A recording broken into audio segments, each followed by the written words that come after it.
a bien procédé. Est-ce que c'est quelque chose de philosophique que vous utilisez souvent? Pour vous, il y a une finalité dans cet absurde-là, ou c'est uniquement un constat d'une époque où on arrivait à ça? Non, non, c'est pas un constat, c'est aussi le constat d'une époque, mais c'est aussi la métaphore, c'est aussi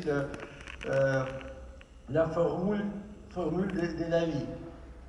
C'est-à-dire parce que on peut trouver les situations en Ukraine comme ça aujourd'hui, dans la réalité, mais un peu différent, ou très différent, mais toujours avec un peu d'absurdité. Si je peux, cette crainte, parce que ces règles bureaucratiques permettaient d'arrêter tout le monde, puisqu'on était toujours en infraction, puisque la règle était tellement sur le fil. Est-ce que cet état d'esprit a perduré après la règle qui avait été mise par les bolcheviks? Je reviens au nombre de chaises, c'est vraiment ridicule. Est-ce que c'était un moyen de pouvoir arrêter et suspecter tout le monde en permanence? Ah, bien sûr, parce que pour les bolcheviks, tout le monde était les ennemis. Mais en fait, la situation décrite dans le roman se revient aujourd'hui en Russie. Si vous allez à une librairie pour acheter un livre, vous achetez un livre et dedans, sur chaque page, il n'y a que 2-3 mots pas couverts avec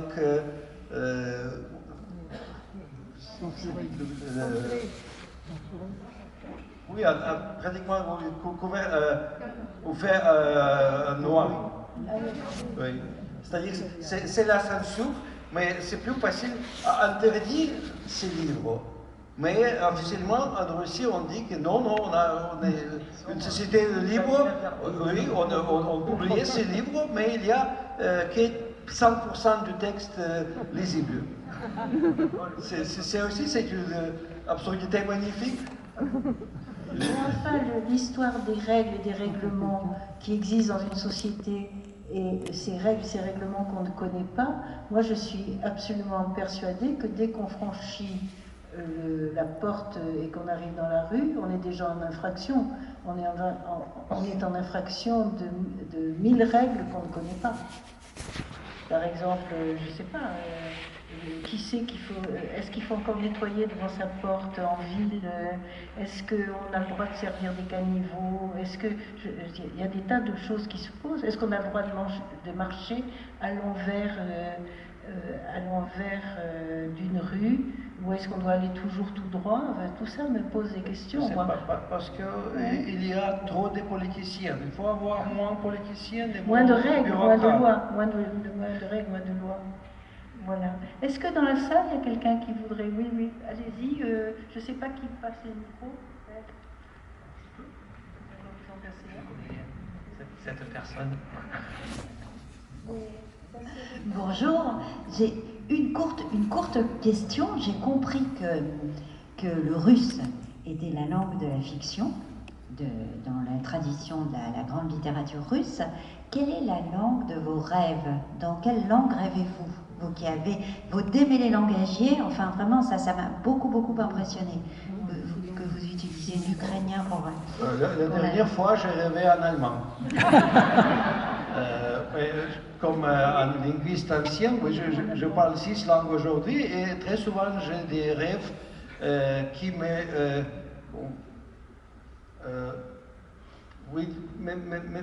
poussent à voyager. Je me trouve dans des situations étrangères. Oui. C'est vraiment un phénomène alors. Merci beaucoup.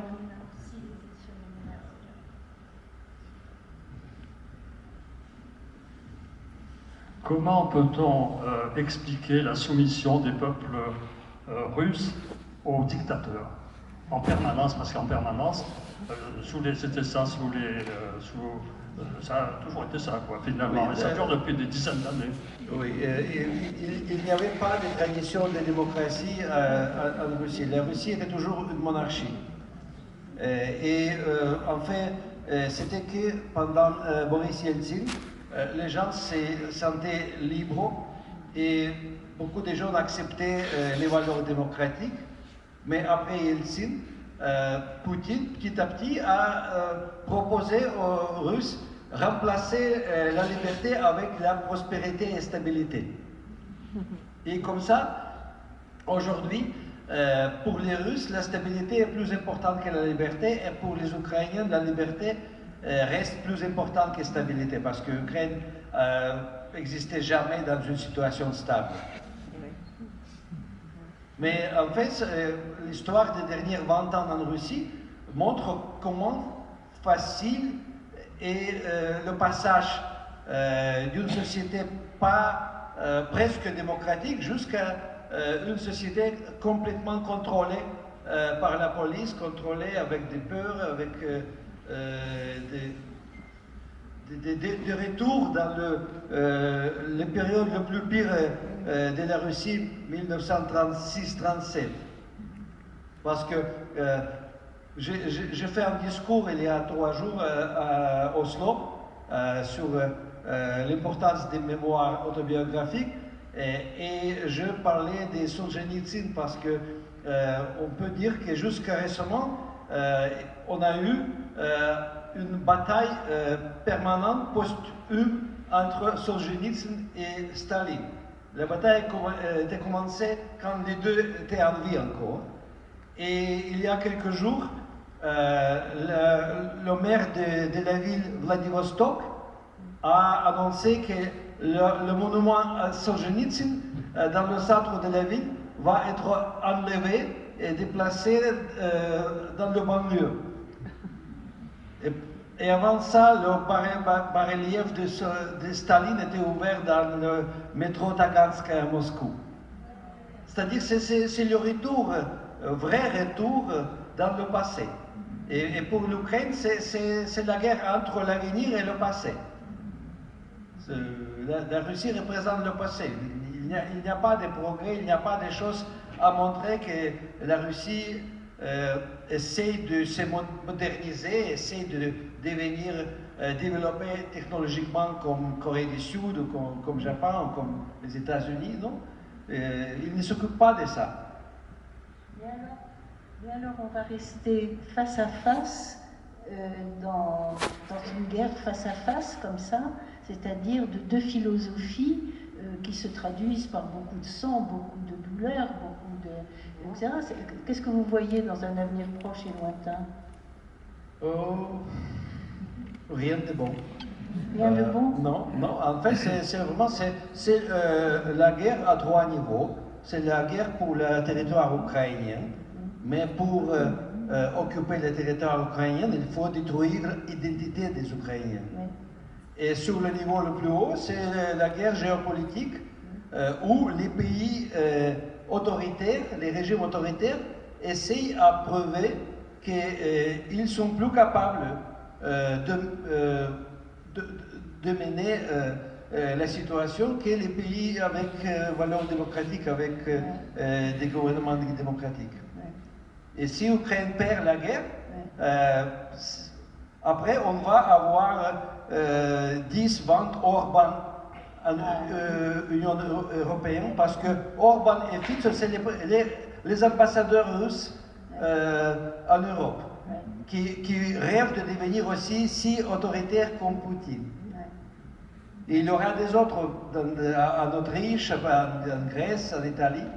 Et pour ça, pour moi, ce n'est pas simplement la guerre entre la Russie et l'Ukraine. Non, c'est la guerre comme ça. Et sur ces paroles très réconfortantes, je vais vous demander d'aller signer vos livres et vous félicite pour ce français. Il faut dire quelque chose de positif.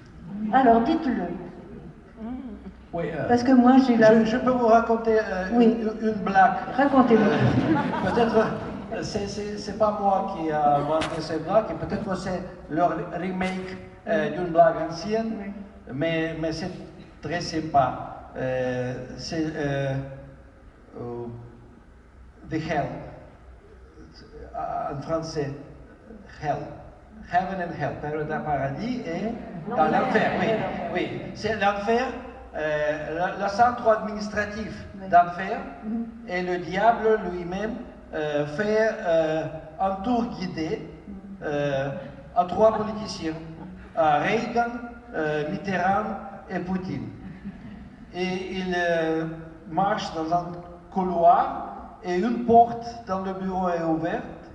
Et là, sur la table, il y a un téléphone, appareil de téléphone à l'ancien. Et Reagan demande du diable, est-ce qu'on peut appeler la Maison Blanche? Et le diable dit, oui, bien sûr, 5 minutes, 5 millions de dollars. Et Reagan dit, bien sûr, pas de problème. Il se ferme dans le bureau, il revient très heureux. Et Mitterrand demande, est-ce que je peux appeler Champs-Élysées? Oui, 5 minutes, 5 millions d'euros. Ça va. Mitterrand revient dans le couloir très content et Poutine demande est-ce que je peux appeler Kremlin? Et le diable dit oui, bien sûr, 5 minutes, 5 kopecks. Et Reagan et Mitterrand sont fâchés, ils demandent pourquoi on paye des millions et ils payent des kopecks. Et le diable, très patient, il dit non, parce que vous avez fait les coups internationaux et c'est un coup local.